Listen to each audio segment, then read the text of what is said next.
उसमें ये कहा गया है कि माननीय सुप्रीम कोर्ट का एक सिविल अपील संख्या 3000 वर्ष 2020 में एक आदेश है 14 अक्टूबर 2022 का।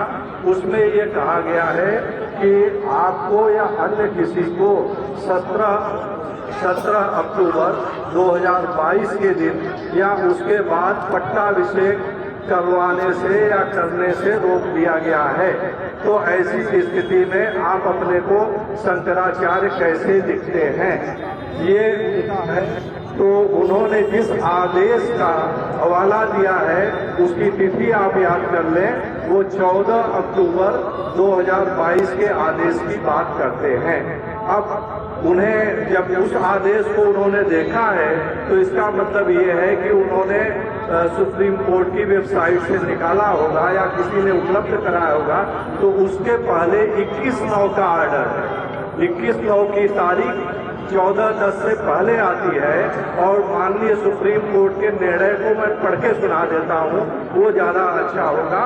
ये देखिए, उसमें इन्होंने एक एप्लीकेशन फाइल किया गया था स्वामी वासुदेवानंद सरस्वती जी की ओर से कि स्वामी स्वरूपानंद सरस्वती जी ब्रह्मलीन हो गए हैं और उनके वसीयत के आधार पर स्वामी अब मुक्तेश्वरानंद सरस्वती जी शंकराचार्य बनना चाहते हैं, बन रहे हैं, इसलिए आप उनके शंकराचार्य बनने पर रोक लगा दीजिए। ये उसमें प्रेयर थी। उसका IA नंबर 140466 और एक था 140471 ऑफ 2022। उसको सुनने के बाद माननीय न्यायाधीशों ने उसमें जो बेंच में थे उनका नाम बताते हैं आपको। एक थे honourable mister justice BR Gavai, जो कि बाद में भारत के मुख्य न्यायाधीशों के रिटायर हुए। दूसरे हैं honourable justice CT Ravi Kumar. इन लोगों ने आदेश पारित किया। Upon hearing the counsel, the court made the following order. IA number such and such, Sri C.A. Sundaram, learned senior counsel appearing for the non-applicants, उसमें स्वामी मुक्तेश्वरानंद सरस्वती जी महाराज को कहा गया है क्योंकि उस केस में ये पार्टी नहीं थे। Submitted that the appointment of Sri Swami Avimukteswaranand Saraswati as the new Shankaracharya of Jyotispith Jyotirmath has been endorsed by 3 other Shankaracharya of Sarda Math in Gujarat West, Sringeri Math in Mysore South and Govardhan Math at Puri East, as well as the Bharat Dharma Mahamandal. The non-applicants are directed to file their reply incorporating the aforesaid submissions. उन्होंने कहा कि आप ये जो कहे हैं इसी को एफिडेविट करके हमारे यहाँ फाइल कर दीजिए। वो फाइल कर दिया गया और उसमें उन्होंने ये कहा है कि we clarify that the order of status quo would not come in the way of all the religious ceremonies to be performed due to the Samadhi Brahmalin of पूज्य स्वामी स्वरूपानंद सरस्वती। अब ये भी एक राइचुअल्स है कि अगर कोई ब्रह्मलीन मठाधीश होते हैं तो उनकी जगह दूसरे मठाधीश को बनाया जाता है। और जिस पट्टाभिषेक की बात हो रही है वो जो सुप्रीम कोर्ट में जवाब लगाया गया है उसमें ऑलरेडी बता दिया गया है कि 11 सितंबर 2022 को जगत गुरु शंकराचार्य स्वामी स्वरूपानंद जी महाराज ब्रह्मलीन हुए और 12 सितंबर 2022 को दूसरे ही दिन अभिषेक पट्टाभिषेक सब कुछ हो गया। उसके बाद 26 सितंबर 2022 को श्रृंगेरी के जगत गुरु शंकराचार्य महासन्निधान भारती तीर्थ जी महाराज ने आमंत्रित करके अपने मठ में पट्टाभिषेक किया और द्वारका के शंकराचार्य महास्वामी सदानंद सरस्वती जी ने 12 से 14 अक्टूबर 2022 के बीच में बुला के अपने मठ में वहां पर उन्होंने पट्टाभिषेक किया और उस पट्टाभिषेक में श्रृंगेरी के जगत गुरु शंकराचार्य सन्निधानम विदुशेखर भारती जी भी रहे, उन्होंने भाग लिया। आप लोगों को ये बता दें कि अगर अभिषेक होता है किसी एक पीठ पर तो व्यक्ति वो स्वामी होते हैं, एक पीठ के शंकराचार्य होने के योग्य होते हैं। लेकिन अगर उनको एक से अधिक पीठों में बुला के उनका अभिषेक कर दिया जाता है तो महास्वामी होते हैं और जरूरत पड़ने पर एक से अधिक मठों का कार्यभार संभाल सकते हैं। जैसे कि ब्रह्मलीन जगत गुरु शंकराचार्य स्वरूपानंद सरस्वती जी ने उनका ज्योतिष पीठ पर अभिषेक किया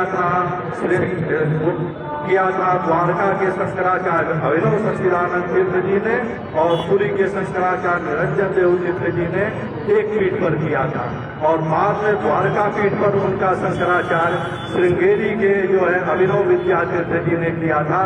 इसलिए वो महास्वामी थे, 2 मठों के शंकराचार्य थे। तो ऐसी स्थिति में सुप्रीम कोर्ट के 21 सितंबर के ऑर्डर में ही शंकराचार्य के रूप में लिखा गया। अब दूसरे ऑर्डर की पृष्ठभूमि बता देते हैं।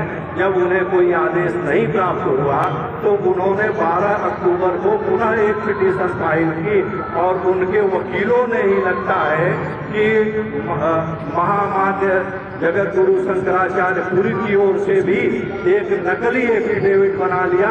उस नकली एफिडेविट में उन्होंने लिखा कि अखबारों में प्रकाशित करके द्वारका के शंकराचार्य जी ने कहा है, मैंने कोई उत्तराधिकारी नहीं बनाया है, ये लोग हमारे उत्तराधिकारी नहीं हैं, स्वामी अमुक्तेश्वरानंद जी अयोग्य हैं, मैं उन्हें शंकराचार्य नहीं मानता।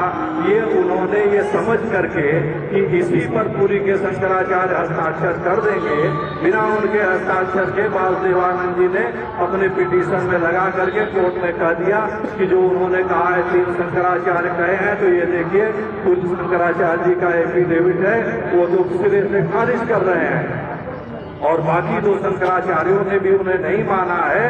तो ये सारा का सारा उन्होंने जो उस दिन बोला था गलत है। कोर्ट को सब ज्ञान था। कोर्ट ने एक आदेश पास कर दिया कि ठीक है, आपके अनुसार कब होना है। उन्होंने कहा 17 अक्टूबर को। बोले ठीक है, 17 अक्टूबर को अभिषेक, पट्टाभिषेक या उसके बाद नहीं होगा। तो वो उन्होंने कहा अब पट्टाभिषेक तो 12 सितंबर को हो गया है, महापट्टाभिषेक 26 सितंबर को हो गया है, 12 अक्टूबर को हो गया है, तो फिर कौन सा पट्टाभिषेक बचा है कि वो 17 अक्टूबर या उसके बाद होगा। दूसरी चीज ये है कि मेला प्रशासन को ये समझना चाहिए, जो उन्होंने नोटिस दिया है वो IAS अधिकारी होते हैं, IPS अधिकारी होते हैं, देश के मेधावी व्यक्तियों में से चुनाव उनका किया जाता है। क्या इतना उनको ज्ञान नहीं है कि पट्टाभिषेक रोक देने का मतलब कोई पट्टाभिषेक करवावे तो बात। यहाँ इसमें ये कहाँ लिखा हुआ है कि सुप्रीम कोर्ट ने कहा है कि आप शंकराचार्य नहीं लिख सकते, शंकराचार्य के रूप में अपने को प्रसारित नहीं कर सकते। सुप्रीम कोर्ट ने तो अपने आदेश में ही उनको शंकराचार्य कहा है कि इनको ये शंकराचार्य बन गए हैं। सुप्रीम कोर्ट में बाद में सब्स्टिट्यूशन पिटीशन फाइल की गई, जो भी जवाब फाइल किए गए हैं सब में जगत गुरु शंकराचार्य स्वामी अमुक्तेश्वरानंद सरस्वती जी ने कहा है, और इन अधिकारियों ने ये जो ऐसी नोटिस भेजी है और ये जो उपक्रम किया है, ये माननीय सुप्रीम कोर्ट की न्यायिक कार्यवाही में दखलंदाजी के बराबर है, और इसके लिए उनके ऊपर कंटेम्प्ट ऑफ कोर्ट की प्रोसीडिंग चलाई जा सकती है। ऐसा उन्हें कभी नहीं करना चाहिए। और दूसरी चीज ये है कि अगर हम कहें तो कंटेम्प्ट या इनएक्शन नॉन एक्शन इन अधिकारियों की ओर से है, क्योंकि माननीय इलाहाबाद उच्च न्यायालय की डिवीजन बेंच ने एक निर्णय दिया था 22 सितंबर 2017 को जगत गुरु शंकराचार्य स्वामी स्वरूपानंद सरस्वती जी बनाम स्वामी वासुदेवानंद सरस्वती जी, जो कि इलाहाबाद डेली जजमेंट रिपोर्टेड भी है। उसमें पूरा जो है 880 पेज का वो जजमेंट है।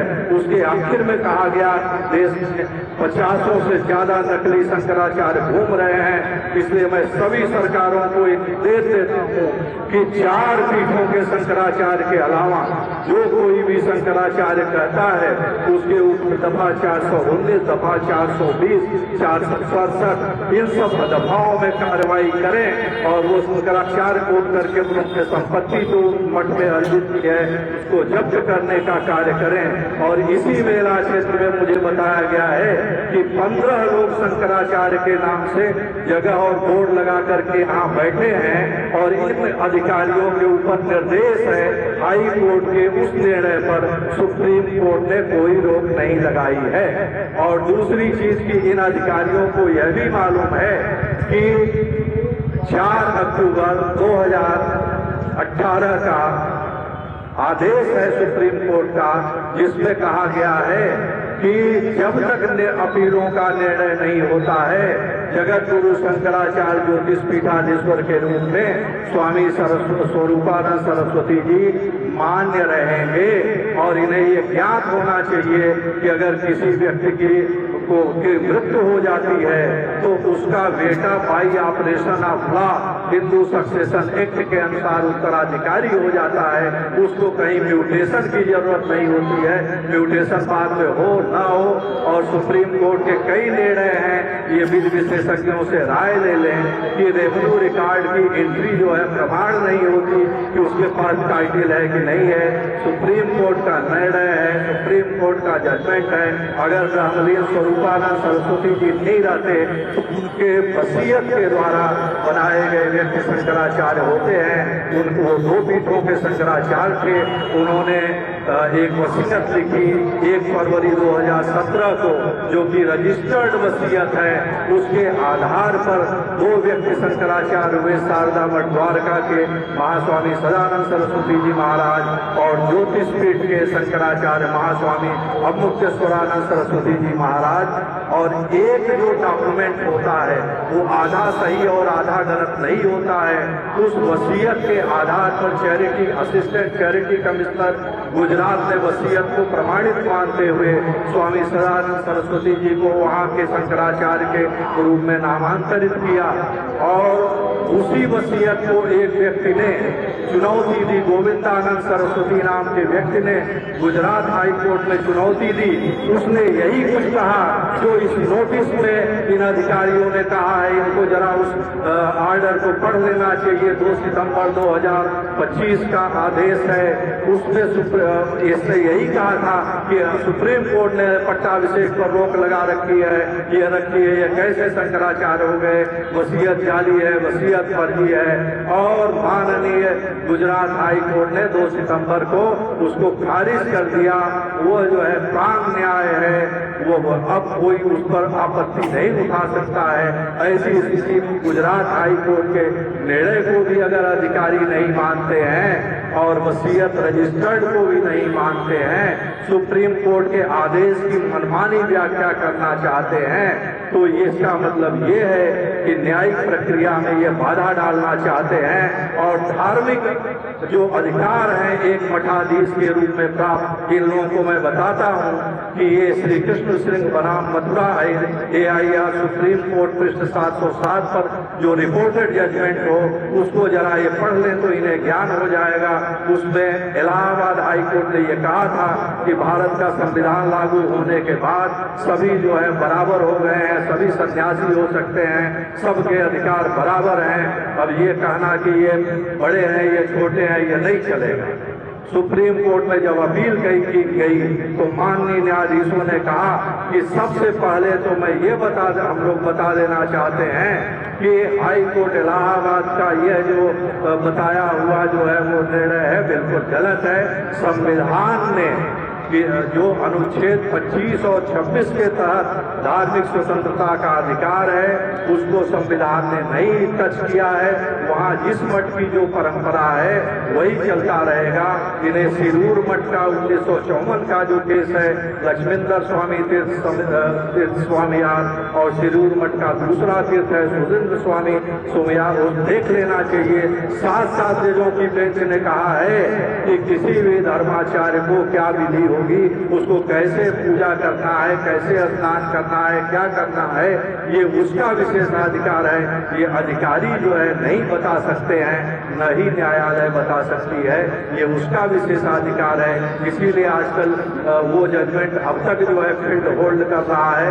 9 जजों की बेंच बैठी है कि क्या वो निर्णय जो है अब तक भी लागू रखा जाए या परिवर्तन किया जाए।